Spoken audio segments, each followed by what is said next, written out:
Amsterdam's once again tonight the centre of an investigation into the murder of a famous public figure who'd become controversial for his stance on race. The filmmaker Theo van Gogh, a distant relative of the famous painter, was cycling near his home in Amsterdam when he was stabbed and shot dead.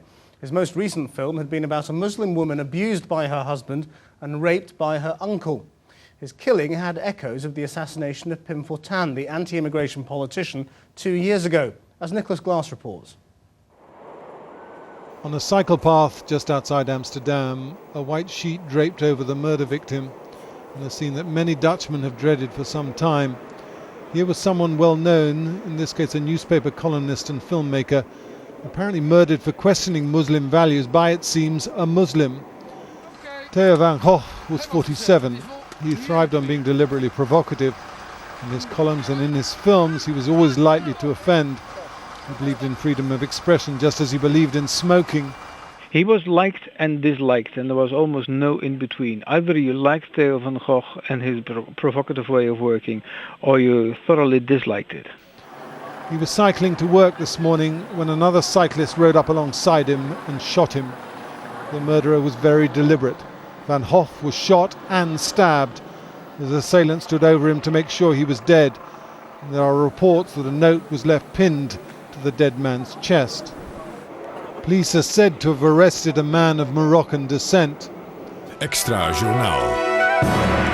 Goedemorgen. Cineast Theo van Gogh is doodgestoken. Tonight in the Netherlands there's only one news story to report, and with it an awareness that this murder threatens a long-cherished reputation for tolerance. The Netherlands has a population of 16 million, 1 million of them Muslim. The Dutch Prime Minister Jan-Peter Balkenende spoke of the threat to democracy. Usually people try to reach solutions with words. Bullets weren't the answer. Freedom of speech is crucial. 2 years ago, the right-wing politician Pim Fortuyn was murdered during an election campaign. He'd campaigned against immigration. His murderer turned out to be an environmentalist. As it happens, Van Gogh was in the process of editing a film about Fortuyn's murder. It allegedly suggests that the Dutch Secret Service conspired in the murder. Van Gogh's most recent collaborator was Ayaan Hirsi Ali, a former Muslim and now conservative Dutch MP. In their short film Submission, a veiled Muslim woman told the story of a violent marriage and rape by a relative. It was transmitted at peak time on Dutch television and caused outrage in the Muslim community. Now the film's director is dead. In a few years, the majority of the youth in our largest cities like Rotterdam, Amsterdam and Utrecht will be of non-Dutch descendancy, will be of Muslim descendancy. So he wanted us to think about this. And that he is murdered that impact will last for years.